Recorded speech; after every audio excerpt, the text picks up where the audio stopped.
Yo, yo. What's up, guys? Good morning, good day, whatever time it is for you. Yeah, I don't know, man. We'll do the news, as always, man.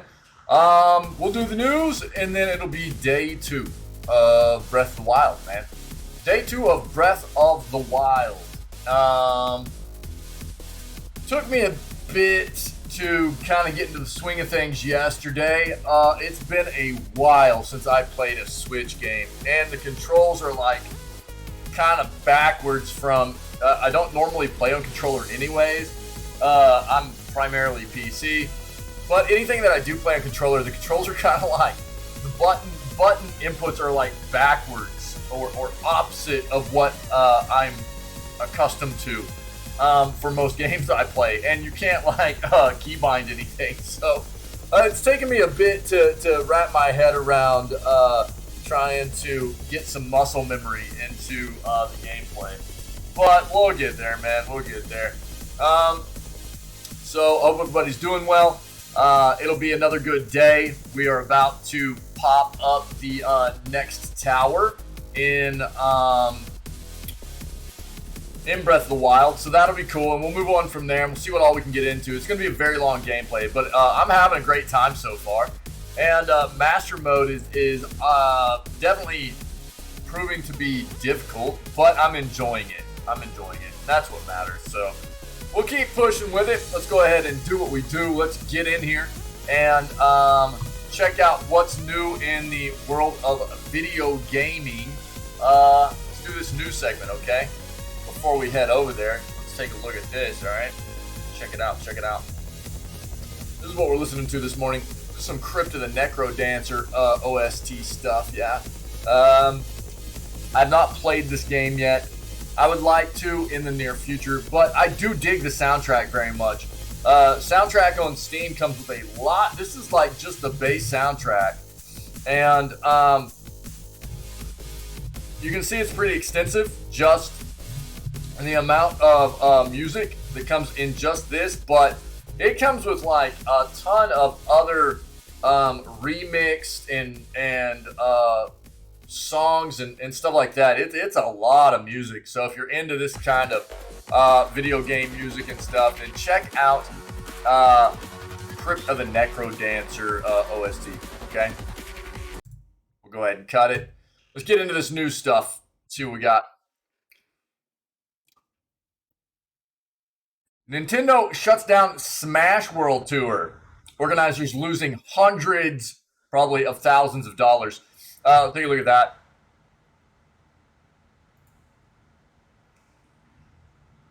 I mean, on that front, we already know that this is the first year that... oh, dude, why can I think of the name of the big fighting game tournament right now? I keep wanting to say E3. It's not E3.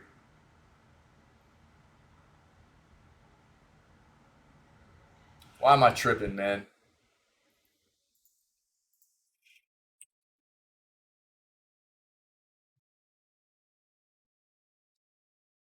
Evo. Jeez, dude. Evo, this was the first year that Evo didn't have Smash in it either. At least for a very long time. Evo has had Smash in it for forever, it seems like, anyways. I would have to actually do some fact checking to find out when the last time Evo, if ever, didn't actually have Smash. But if you're not aware, last year Evo was purchased, the tournament itself was purchased by Sony, right? And whenever that happened, Nintendo basically went, oh, well, you know, you're a competitor, so nobody will be able to play Smash in your tournament anymore. You know, screw everybody that wants to have fun in video gaming and competition and everything. We'll just say no to everybody. And feels like a bad play to me. I understand competition and everything, but honestly, for the sake of gaming and letting people have fun and competition and stuff. It felt like a bad move uh, from my point of view. So I don't know. But now we're seeing Nintendo shutting down some other Smash tournament stuff. We'll see what that's about.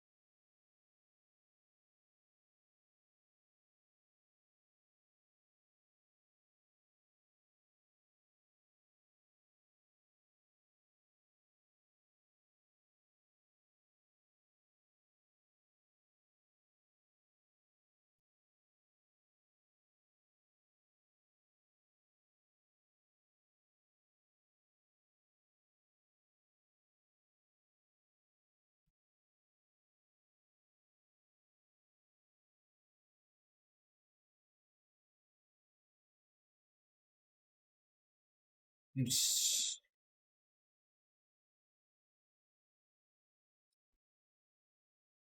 is just Todd Howard talking about what he particularly sees as some kind of advantage in the way that they developed the game. Um, what specifically is this talking about? Not developing for PS5. Okay. Um, we don't even know how good Starfield's going to be yet, right? So I don't know how much stock you should be putting into something Todd Howard says about Starfield right now, as not developing for some other platform being an advantage. Whenever we don't even know how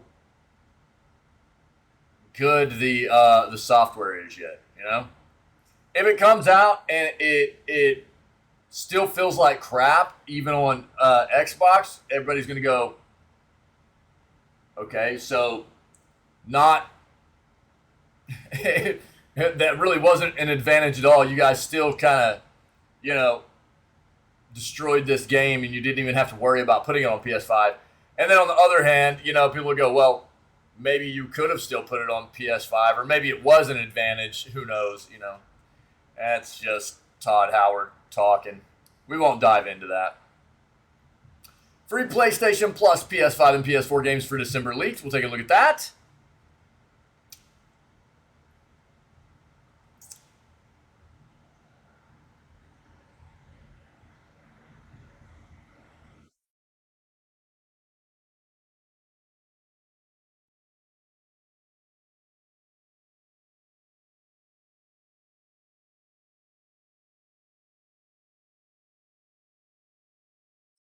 This is so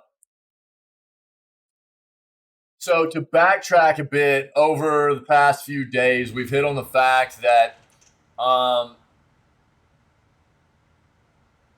basically it has been announced that, specifically by James Gunn as well, that the DC universe is going to be following storylines across its universe. All forms of entertainment, right?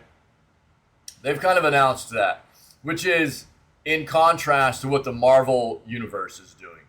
So DC universe across like video games, movies, TV shows, all that stuff, they are trying to make all the storylines fit.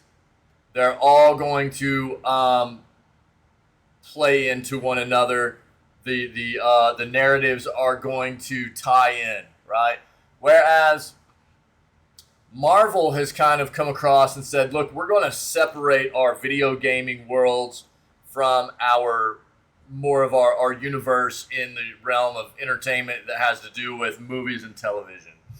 Quite often, the movies and television for the Marvel universe, they tie in together. They keep those narratives and those storylines pretty closely tied together.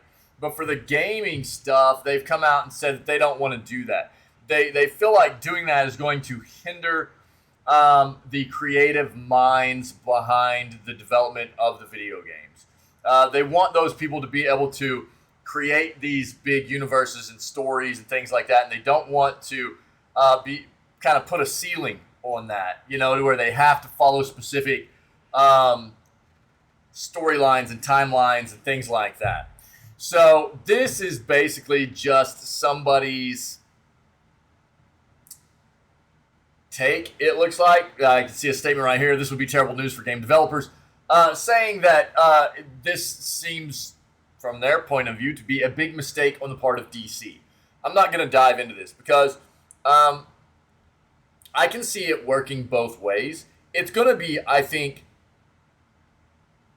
interesting to see which one plays out maybe a bit better. But both are going to have pros and cons. Both are going to have obstacles in making things work. So we'll see. This is just somebody's take on probably. And here's the thing: as with anything, you've got to take into consideration that there are always going to be people that have a bias, right? When it comes to things like this, there are going to be people that go, "Oh, Marvel Universe is so much better than DC," right? And that's what this individual could be. This could be a Marvel lover that just kind of hates on DC. And they're going, "Oh, well, this is a stupid move on, well, they should have done it the same way Marvel did. Marvel's always right, That's the kind of thing you see from a lot of fans of specific whatever products or you see it from, you get those hardcore fans of whether it be AMD or Intel, or whether it be like Sony or Sony or Xbox, PlayStation or Xbox.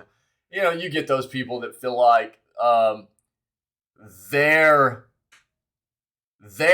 product, their company that they're in love with can do no wrong, and that could be who this author of this article is. They're a Marvel fan, and therefore and maybe not. But you got to take that into consideration too. There's always that possibility. If you want more, I think it was 2 days ago we kind of hit on this, which would be the 28th, November 28th edition of Video Gaming News. It's on YouTube. If you want a deeper dive, we actually look at an article regarding this announcement for DC. So you can go check that out on YouTube if you want. New Dragon Ball Games event announced. Take a look at that.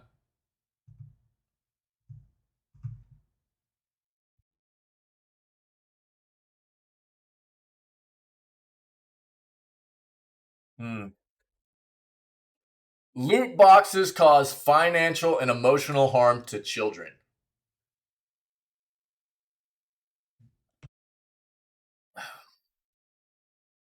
Let's take a quick peek at what that is talking about, okay?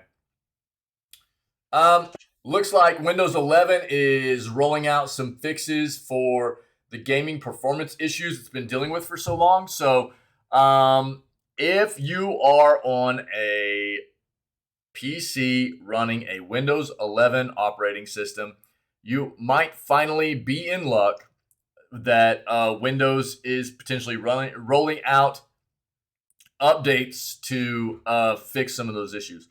The only workarounds for these gaming performance issues previously were turning off some features of Windows that were potentially going to open up some significant vulnerabilities in your operating system, which you don't really want to do.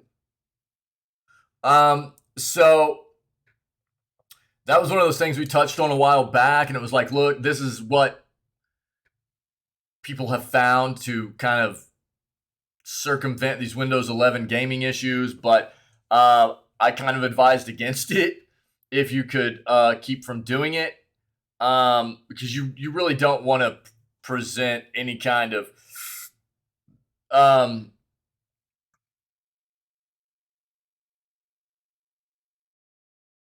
additional inherent vulnerable windows for bad actors to get into your system, and it's just it's not a good way to go about getting things done. So, but if you are on Windows 11, updates are here. We'll go one more page on this search.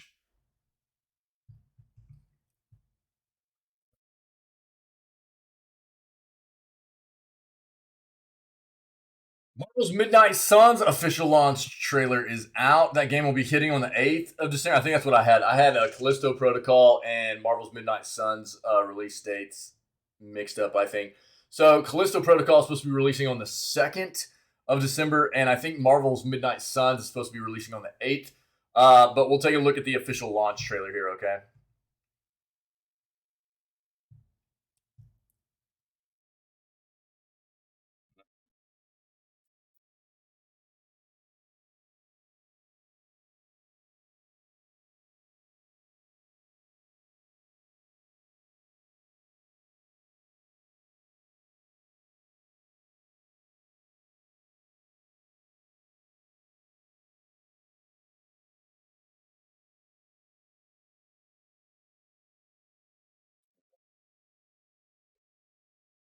Go to our other search, see what else we can find here.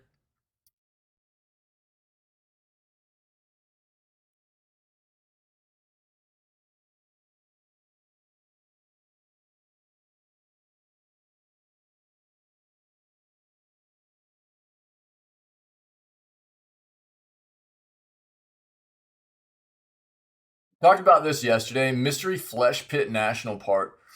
I had not heard of this until yesterday. Apparently, this is like a story, a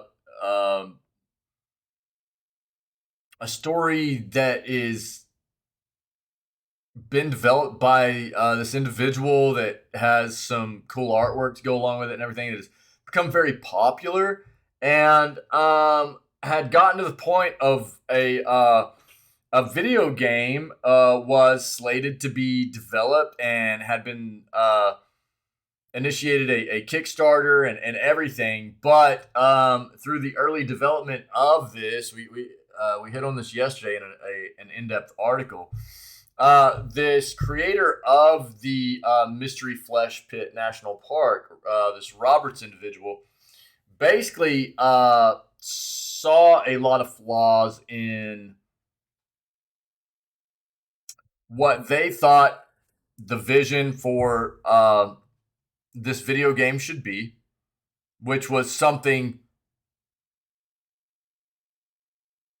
good, right? They see this as they saw this as this is their piece of art. This is their universe that they've created. They wanted it to be something very immersive and well done, and apparently the developer that they had started collaborating with, they weren't quite seeing eye to eye, and they decided to part ways. So the game's no longer being created right now. That doesn't mean something won't come in the future. I think what's nice to see is that while I think there are probably a lot of people that are a bit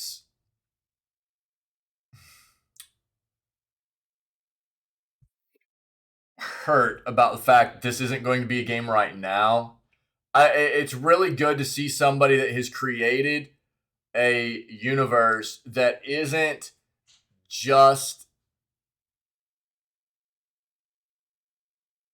blinded by the kind of money and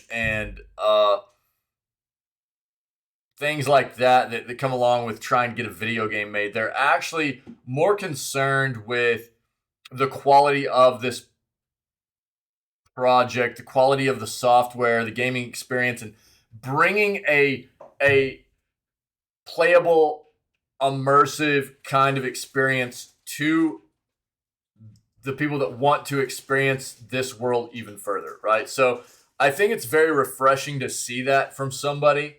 And it doesn't necessarily mean we won't get a game for this in the future. So We dove into this in depth yesterday. Take a look at November 29th edition of Video Gaming News, and you'll see what I'm talking about there.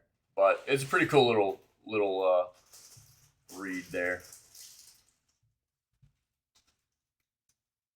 Talked about that yesterday as well. That seems pretty wild.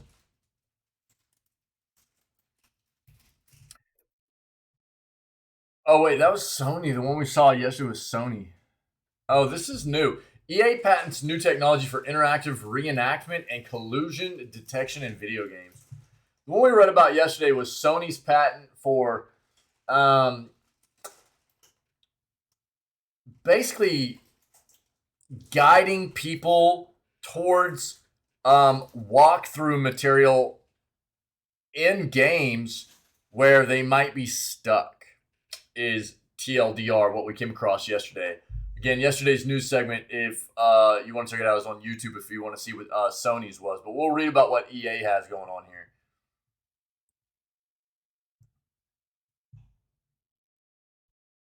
What? Callisto Protocol's entire playthrough leaked on Twitch?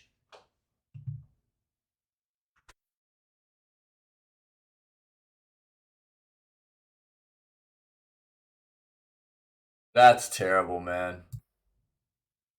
That's terrible.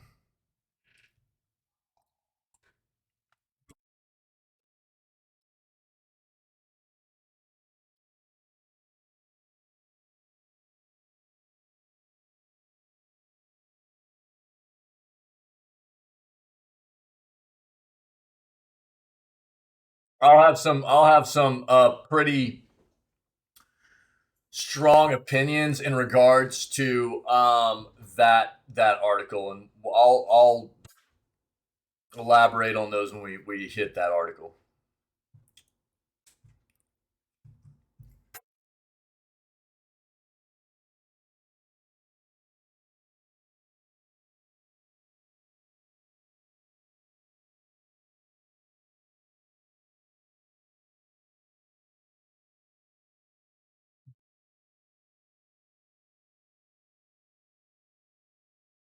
Final Fantasy 16 has gotten another rating.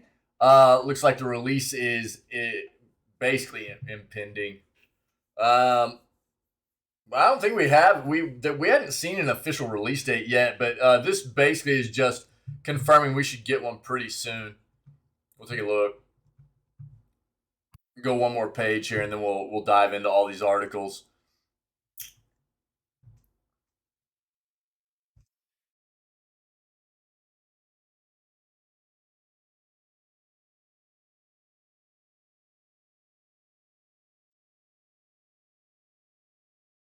PlayStation Plus Essential December 2022 lineup leaked. I don't know that we've seen the entire thing yet, so let's take a look.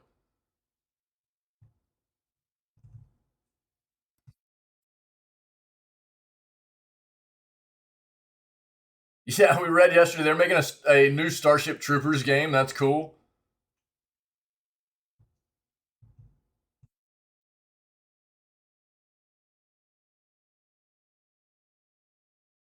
Okay, let's dive into these, see what we have. Free PS Plus, PS5, and PS4 games for December 2022 leaked. Let's make sure there's nothing different between these two articles we have here. December's free PlayStation Plus games lineup has seemingly leaked ahead of time, and members are in for some big name titles coming up soon, including one brand new release. Deal Labs user Bill Kuhn reports Mass Effect Legendary Edition, Biomutant, and Divine Knockout will be free for PS5 and PS4 subscribers to PlayStation Plus in December. These titles will reportedly be made available for free December 6th through January 3rd. As usual, all PlayStation Plus subscribers, regardless of tier, can grab December's games at no extra cost, while fans wait for catalog to update in December. They can grab November's freebies, which include Neo 2, Lego Harry Potter Collection, and Heavenly Bodies. Mass Effect Legendary Edition includes the updated versions of the original 3 Mass Effect games. Biomutant is the developer Experiment 101's post-apocalyptic action game starring a mammal warrior. Divine Knockout, meanwhile, is a third-person fighting game featuring evolving battlefields and multiple game modes. It launches on December 6th directly into PlayStation Plus, if the rumor proves to be true. Let's see if we have anything else in this article. Yeah, this is kind of saying the same thing. There's a pic of what I think will probably be Divine Knockout. Yeah. Most people are familiar with what Mass Effect is, what Biomutant is, but Divine Knockout is a video game that can be played just like the other titles in the collection. Quote, world's only third-person platform fighter. Weird flex, but okay. Choose a god from Myth and then go to Pound Town as you try and kick your friends off platforms to win. Interesting. Okay. Huh. Absolutely not as notable as the other entries here, the Mass Effect trilogy and Biomutant, but who knows? Could be worth a try. Yeah, if you have PlayStation Plus subscriptions. Cool. If you want more here, I'll link this one for you guys. There you go. New Dragon Ball Games event announced. Dragon Ball fans have another event to look forward to soon with a new Dragon Ball Games Battle Hour broadcast set to take place in just the next couple of days. Take place on December 3rd, Bandai Namco announced this week with a few games already confirmed to be taking part in the event. More details are set to be revealed closer to the time of the presentation, but if past year's events are anything to go off of, people will have to tune into the event itself to catch some surprises too. Twitter account dedicated to this Battle Hour event, which has become an annual thing by now, sprung to life this week to announce the first details of this year's Battle Hour broadcast. On December 3rd, fans will be able to tune into the event starting at 3 p.m. PST. Don't know how long it'll last yet, but roughly a one-day event.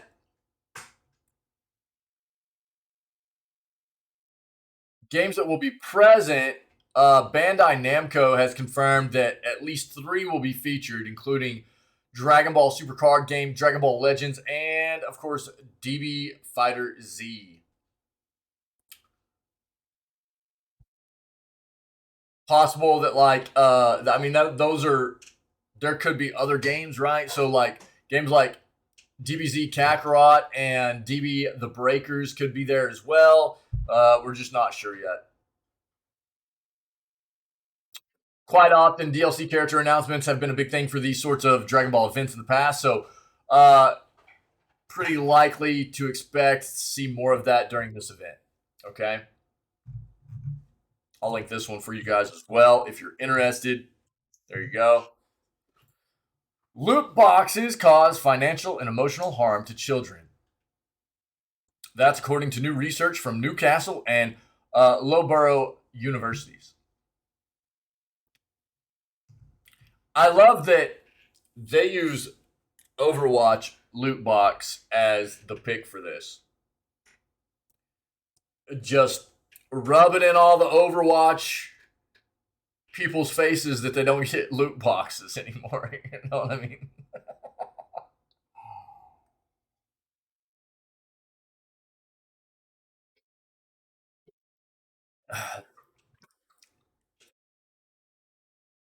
I think the thing that's funny is that loot boxes have been controversial for a long time, right? And it was a controversial thing even in Overwatch. The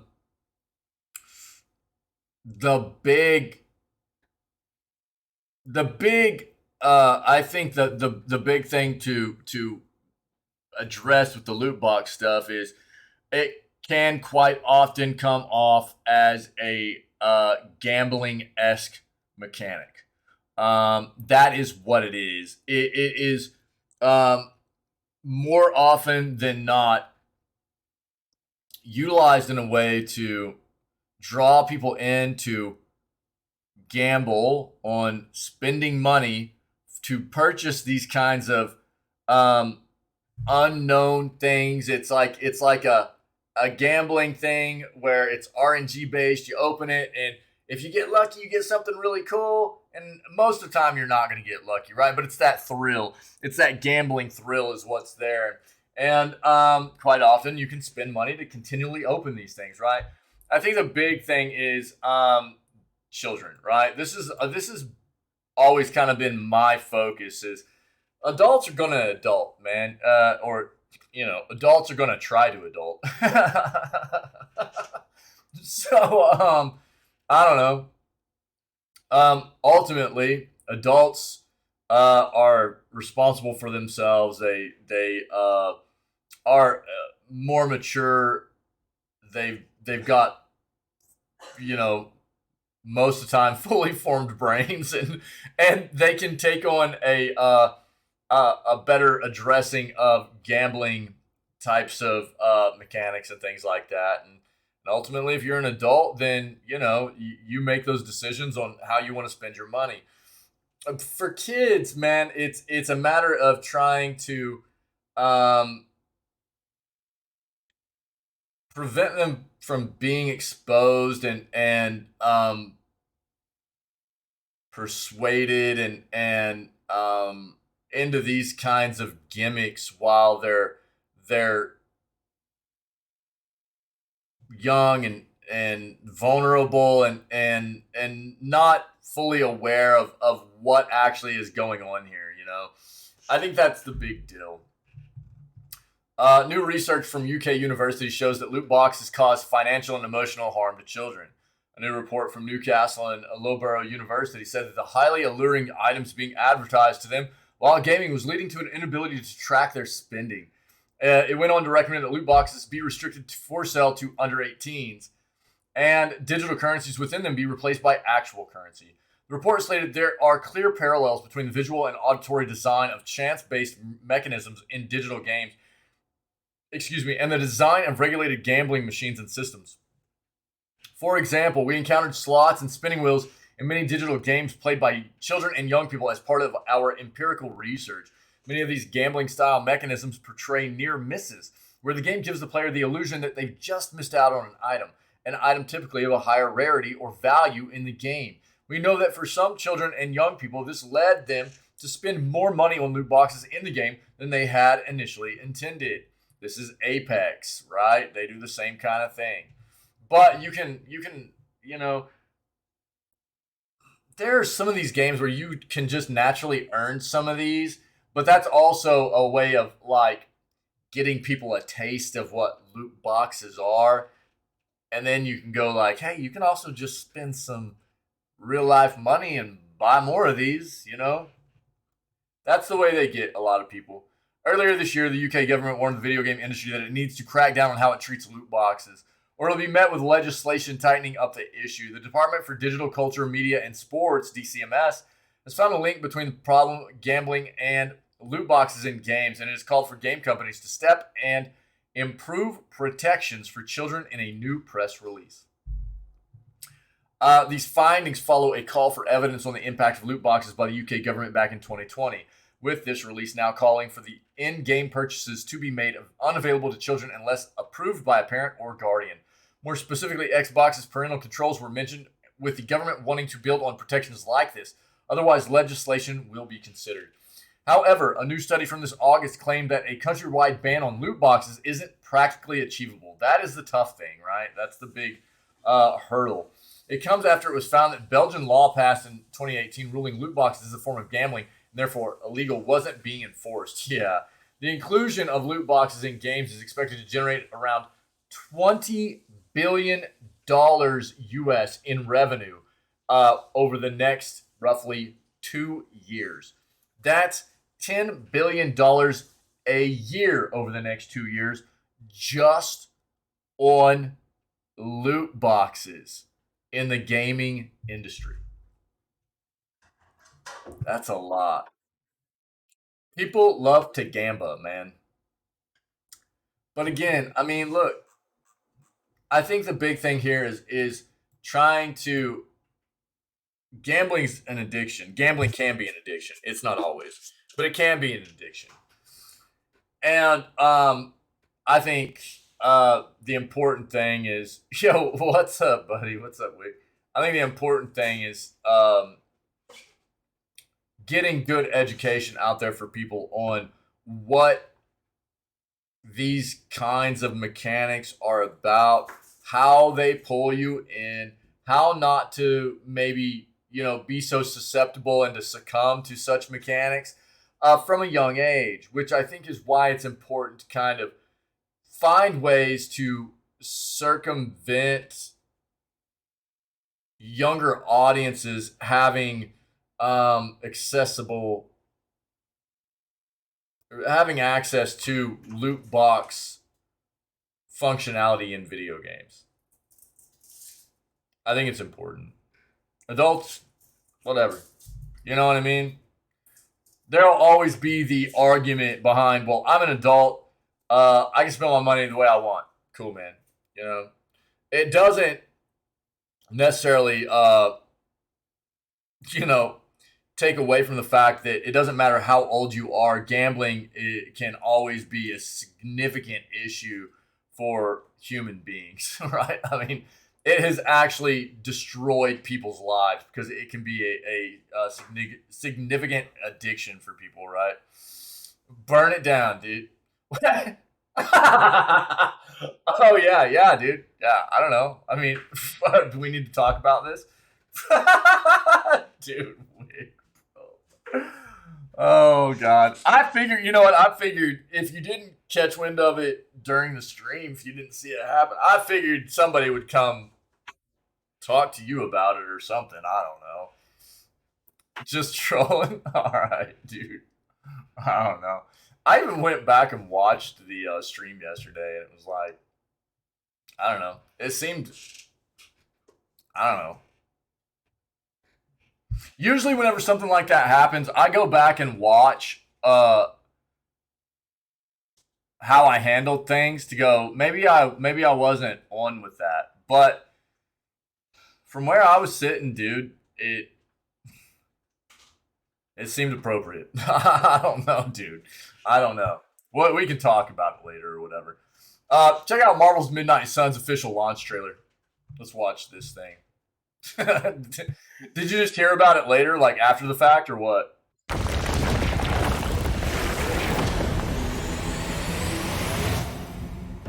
The little sorcerer returns home. Already, the power of the sanctum returns to me. Your days of plundering its secrets end today! But that was never the plan. Now. Oh, okay. Yes, Mother. No! We're losing her! Doc, come on! We have to go! Believe if you must! I can hold it! Like hell you can! We'll talk. We'll talk. We can talk. We'll talk about it, dude. I don't care. We'll talk about it after the news segment before we start gaming. I figured it would come back up today. The sanctum is gone. We did everything we could, and it still wasn't enough. We need to plan for what comes next. What's next? Armageddon has already happened, Caretaker. What's next is hell. Lilith's darkness has been released fully into the world, expected to fall city by city, nation by nation. Surrender. How you been, dude? Or be destroyed. I am just getting started. Word. Yeah, dude. Go for it. It's not gonna bother me, you know what I mean?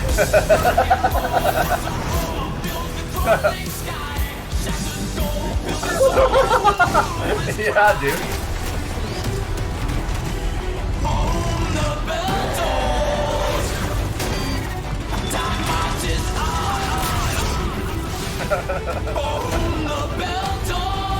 That's funny, man. The prophecy of the midnight sun approaches.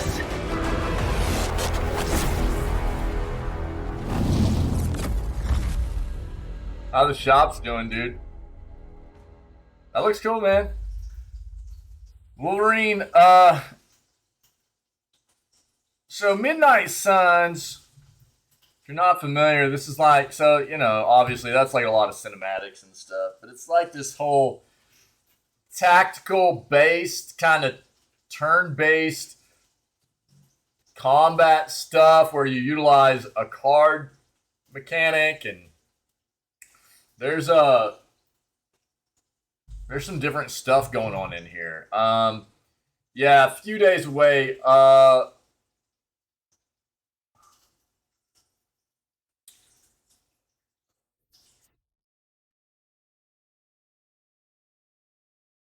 So, final playable character of the Hulk was announced. Yeah, releases in the same. Wait, yeah. Okay, so Midnight Suns will release on PC, Xbox Series X and S, and PS5 on December 2nd. Switch, PS4, and Xbox One versions to follow, right?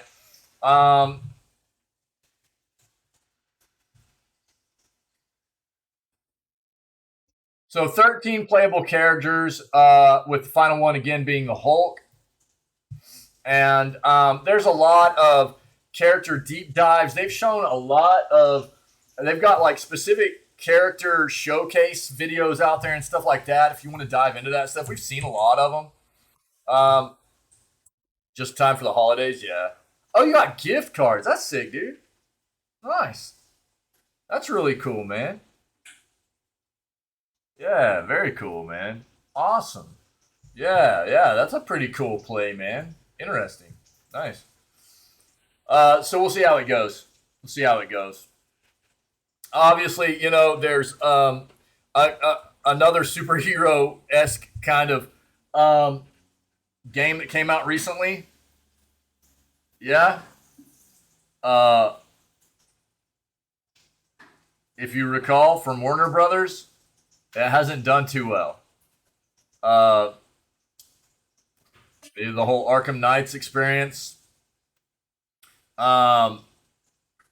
So while these are two completely different developers and everything, I think there's a bit of hesitation on the part of just gamers right now on the front of superhero games because of what Warner Brothers brought to the table here recently. But hopefully, Midnight Suns will come out and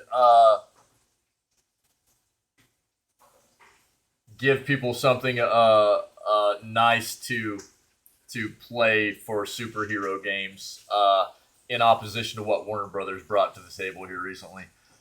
EA patents new technology for interactive reenactment and collusion detection in video games. The future of gaming with EA will be more interactive than ever. EA seems to be looking towards the future of gaming with new and innovative technology to improve the experience for players. Popular gaming company recently patented two technologies, with one of them most likely helping out players in multiplayer gaming. The other will bring about new interactive experiences for players from real-life scenarios. As spotted by Exputer, the first patent, dubbed Detecting Collusion in Video Gaming, will help prevent opponents from teaming up. In genres like Battle Royale and other FPS shooters, players are at risk of facing a group of opponents who have teamed up to increase their chances of winning and earning more rewards. Yep. To prevent this from happening, EA's patented technology will detect this using an AI system, which will monitor player data and behavior. The data might include finding connections between the two players in the world outside the game, such as social media. If an anomaly is detected between the two players, the system will determine the punishment to be meted out. The other patented technology from EA evolves around interactive reenactments within a video game. As spotted by Very Ally Gaming, the system will allow players to turn real-life moments and scenarios they might have seen on TV into playable moments in their favorite titles. For example, a video clip of a player scoring a goal in a Premier League match can be converted into a playable scenario in the future installments of EA's IGN. What is wrong with you, dude? Bro. Rupesh Nair. Dog. Are you kidding me? Look what this individual wrote here. Help me out, chat. For example, a video clip of a player scoring a goal in a Premier League match can be converted into a playable scenario in the future installments. And they wrote, of EA's FIFA sports titles with this technology. Dude, EA is not making any more FIFA sports titles in the future.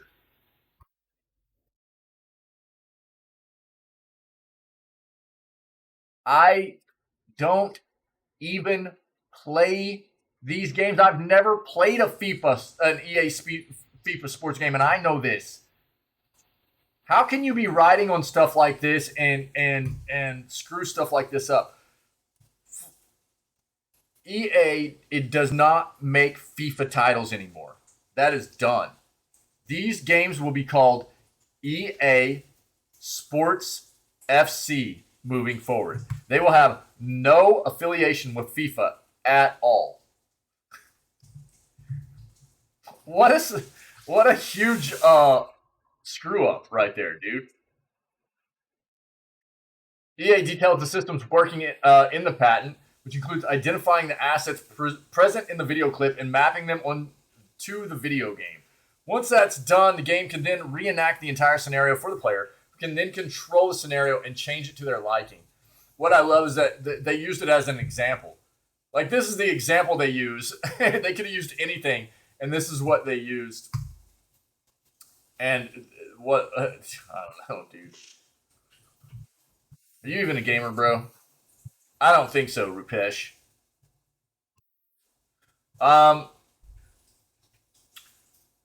We're continuing to see more and more, like, patents come out for the potential of new technology. Quite often, a lot of it has to do with, like, AI stuff, right? AI incorporations for video gaming and things like that, whether it be in the development or mechanics to help the player further immersion, what have you. Not all of them are going to come to fruition, so understand that. But a lot of what these companies will do is... one second.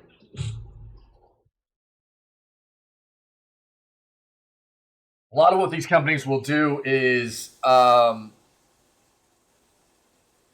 they come up with these ideas. It's just kind of like video game development, right? They hit these ideas. They go, that could be something really cool for us to start working on. And they'll throw a patent in for it. And then they start development on it. And they see whether or not it starts turning into something that is actually useful for them. And sometimes it comes quick. Sometimes it takes a while. Sometimes it just sits there stagnant forever, and they won't ever actually use it. Kind of the same thing as video game development. But we'll see what comes from a lot of these. We hit on a lot of patents nowadays that get submitted by a lot of these developers and stuff.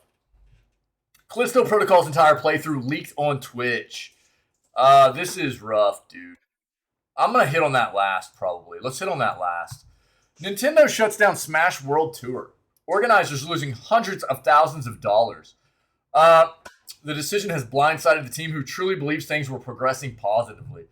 The organizers of the Smash World Tour have today announced that they are being shut down after Nintendo, without any warning, told them they could no longer operate. The tour, which is run by a third party, since Nintendo has been so traditionally bad at this, yes, had grown over the years to become one of the biggest in the esports and fighting game scene, as the SW team says. Again, look, Nintendo has traditionally been terrible at organizing these kinds of things, which is why Smash World Tour has been done not by Nintendo, right, but by a third-party organization, as well as you used to always see a big gathering for professional players of Smash was at EVO. But now Nintendo won't let Smash be played at EVO anymore either, because last year Sony bought EVO. And Nintendo doesn't really care about, people being able to enjoy their games and be competitive in their games as much as they do about just being,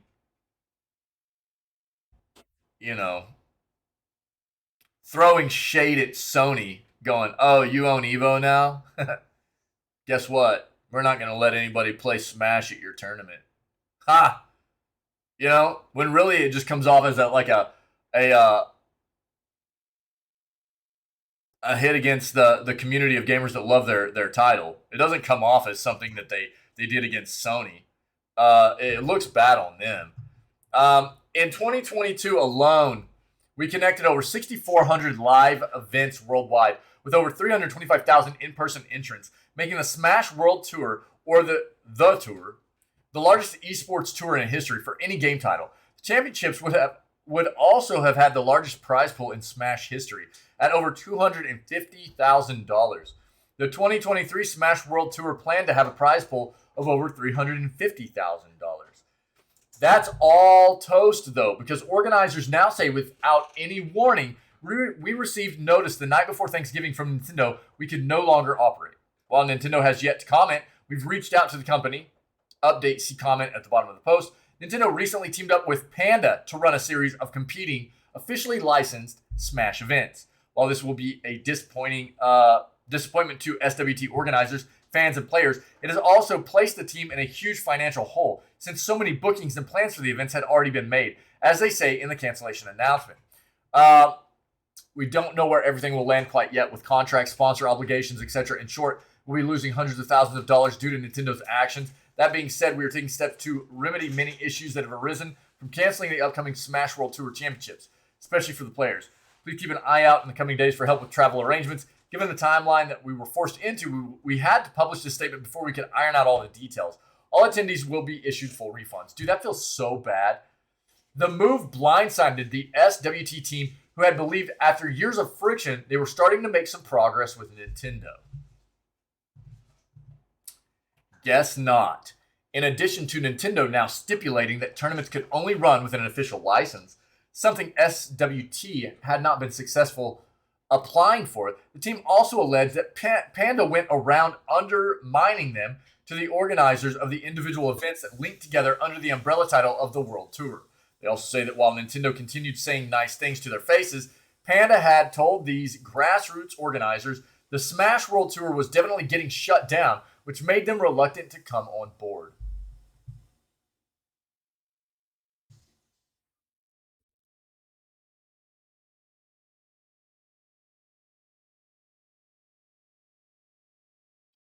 You can read the full announcement here. I'll link this for everybody, okay?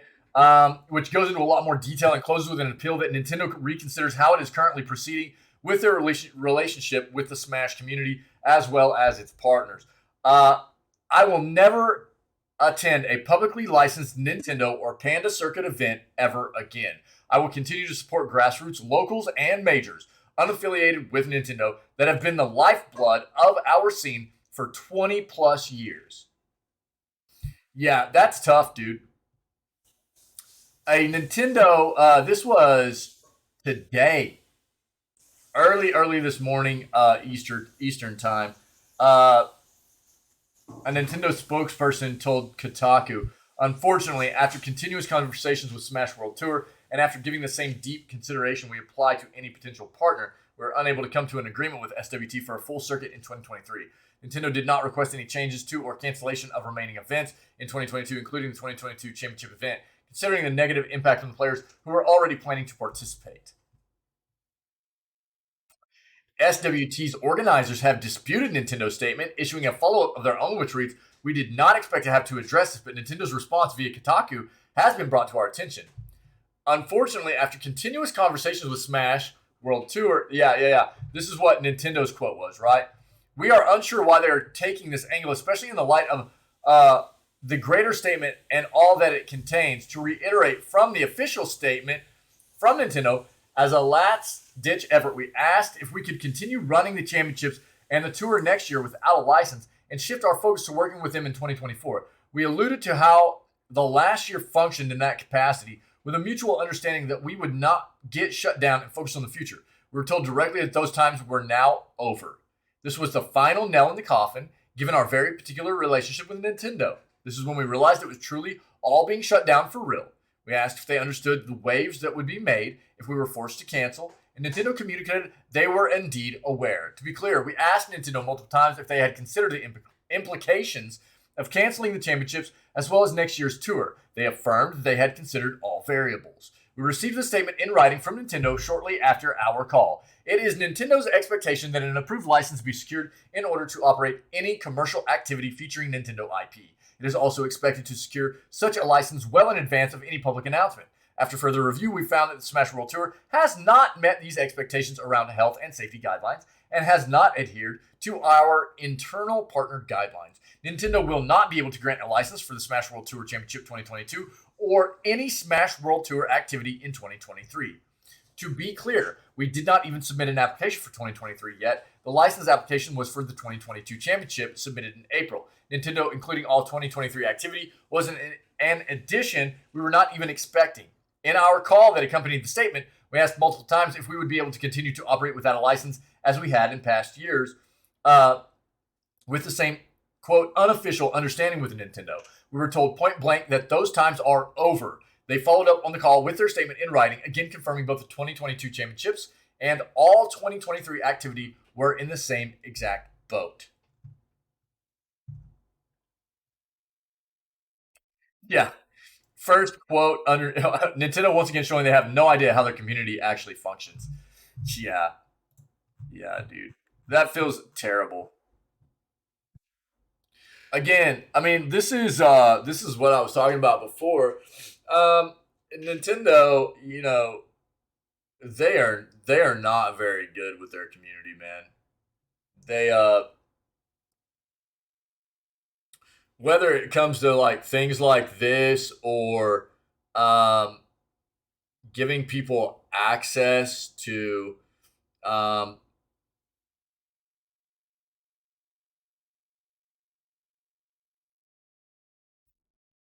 historical gaming, Nintendo gaming, you know, softwares that you know they are not very good, and they're like all against any kind of emulation. So, and emulation is such a huge part of preserving gaming history, you know. And Nintendo's just traditionally been very, very bad at these kinds of things, and which is why so many, you know, like for SWT, right? That's SWT has been doing these for so long, right? To hold up the people that you know put on these productions for the people that love the game, because Nintendo's not doing it, and you know, now all of a sudden Nintendo's like, oh hey, you know what? We're missing out on some money. So we should really start, you know, making people put in for licenses, and I guarantee you what they're doing is like, trying to make to where they get a huge cut of everything that happens because it's their IP and you know. But they never wanted to get involved. They never wanted to get their hands dirty with it before. But now all of a sudden it's like,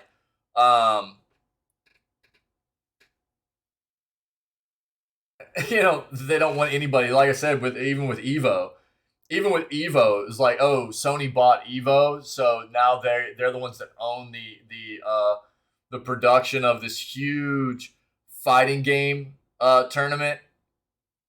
But they're a competitor in the gaming industry. So who cares about the community of you know, Smash players that are competitive and playing the title that we produce that they love? We don't care about them. You know, let's just shut it down.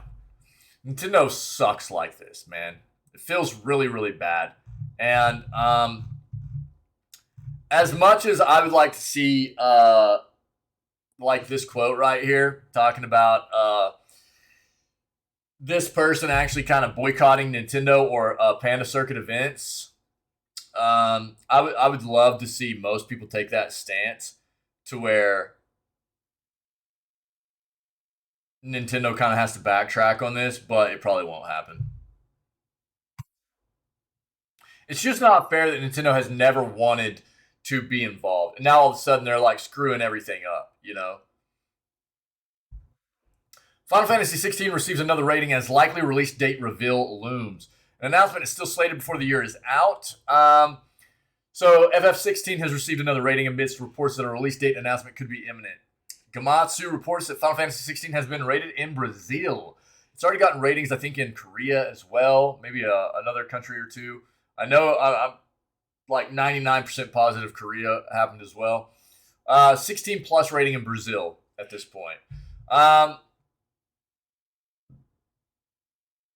Yeah, so the producer, Naoki Yoshida, has stated that they're hopeful that a release date for the game will be announced by the before the year's out. What I would say is that there's probably a pretty good chance that we'll see some kind of release date get announced for FF16 at the Game Awards in December.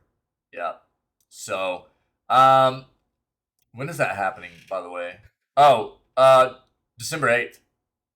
Yeah. Oh, yeah. This is technically the final major video game event of 2022. Seems like a prime candidate for an unveiling of Final Fantasy XVI's release date. Right? Yeah, exactly. So, there's probably going to be a number of notable release date announcements, as well as maybe some unveilings, stuff like that, right? Random mode time, by the way. Oh, it's going to be a good day. Squid 2, dude. All right. Last one I got, guys. If anybody has anything to add, shoot it to me in chat. Let me know, and we'll talk about it before we move on to day 2 of Breath of the Wild. Cool. Psych. Hello, buddy. What's up? What's up, man? Callisto Protocol's entire playthrough leaked on Twitch. I'm good, man. I'm a little bit tired. I feel beat today. I didn't work out yesterday, but dude, I worked out the past 2 days in a row before that, and I hadn't worked out in a while. I think that's why. You too? Yeah. Sorry, man. Sorry. I'm feeling a bit beat. I'm gonna need lots of coffee. I went to bed late too. I don't know. I was having a weird night, man. Like, I don't know.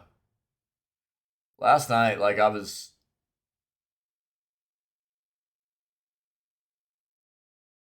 tired but not tired, if that makes sense. Like, my body was tired, but my mind was just kind of all over the place, and I don't think I got to sleep until I only got about 5-6 hours of sleep, something like that.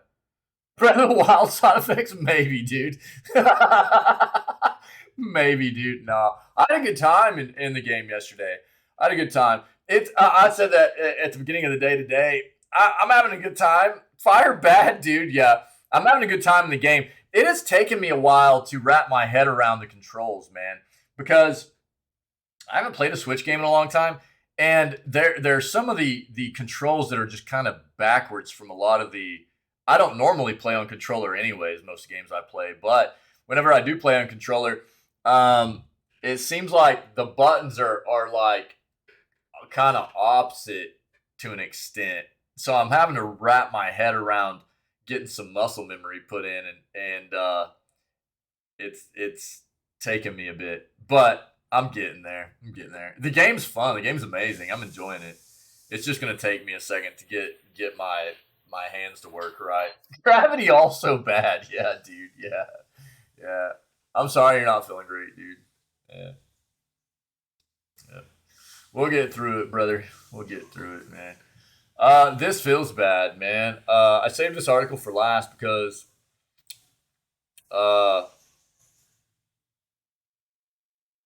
yeah, dude, yeah. Yeah, no, dude, you don't need to apologize, man.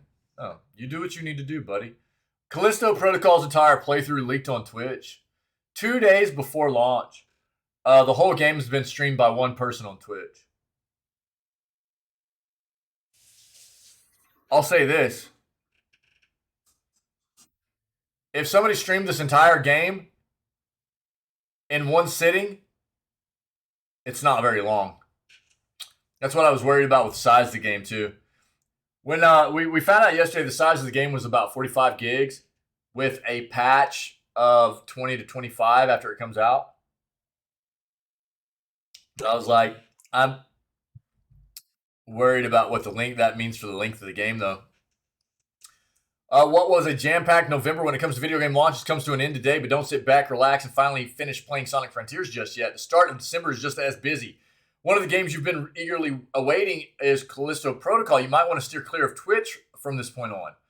That's because days ahead of the horror game's arrival, the Callisto Protocol has been leaked in its entirety on the streaming platform. Reported by Insider Gaming, everything from the opening cutscenes to the end of the game is included in the playthrough. What might be the most shocking thing of all is hours later, it still hasn't been taken down.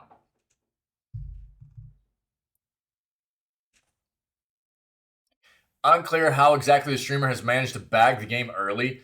They may have obtained a physical copy from a retailer or might even have a review copy. Speaking of which, the lack of action when it comes to having the footage taken down is made even more surprising when you consider the embargo for Callisto Protocol reviews. They won't start going up until Friday when the game launches, further suggesting Krafton didn't want anyone knowing anything outside of official info getting out until then. The full game leaking online comes just a few days after more than an hour of footage leaks, so more bad news for the game ahead of its launch. There's been plenty of good news about Callisto Protocol during the final build to its launch, though. The reveal that the death animations will be a part of its season pass. What? We're not held back from the base game. And also that its monsters were inspired by SpongeBob SquarePants.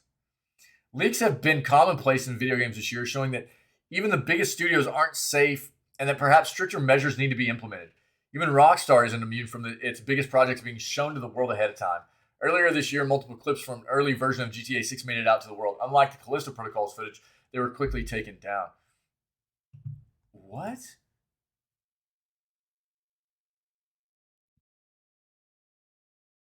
Oh, okay. Death animations that we added as part of the season passes haven't been made yet. Apparently there's some season pass stuff that adds new death animations to the game later on or whatever. But look, here's the thing, man. This is not good. Whether you're talking about this particular situation, the Rockstar 6 breach and leak of all that info, it's not good for the industry. It's not healthy. The prominence of the internet and the bigger that the gaming industry gets, the bigger that the gaming community gets, the more people try to find ways to make a name for themselves by doing this kind of crap, right? They want to find some kind of renown or popularity by being the one that streams a game 2 days before it releases. Yeah, it spoils the game for a bunch of people, or what. Not that everybody has to go to Twitch and watch it, but you know, or takes all that information, that code, those development videos and stuff from GTA 6 and puts them out there for everybody to see. That's not information that the developer wants people to have. So ultimately, it's not healthy for the industry. It's not healthy for that developer, and it's not good for the relationship. It's not healthy for the relationship between us as fans of gaming, for us as the consumer.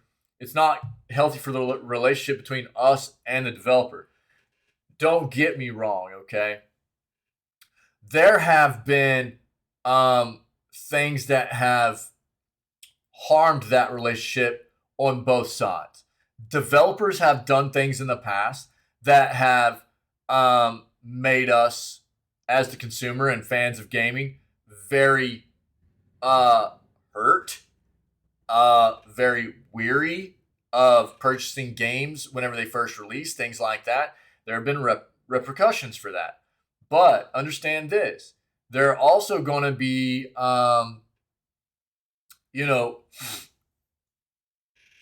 issues that come about with the prominence of how hard people are digging and trying to leak information on games, not just info, but especially content, leaking content, development, things like that about titles that the developer themselves are not ready to release. People need to understand that developers are going to release the information on games whenever they're ready to do that.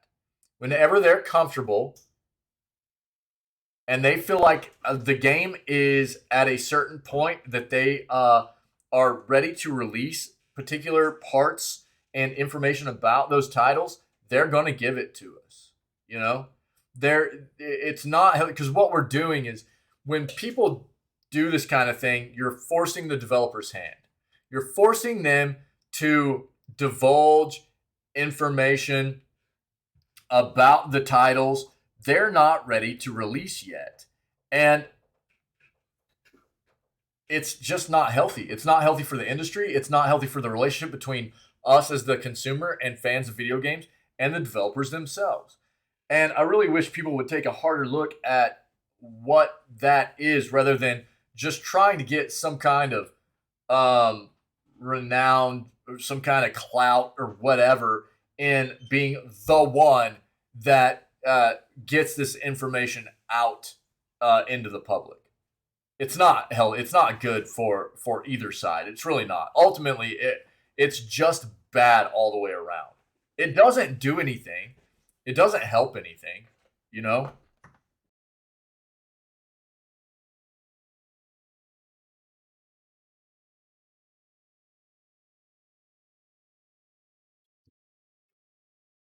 So, I mean, I truly feel that people need to take a harder look and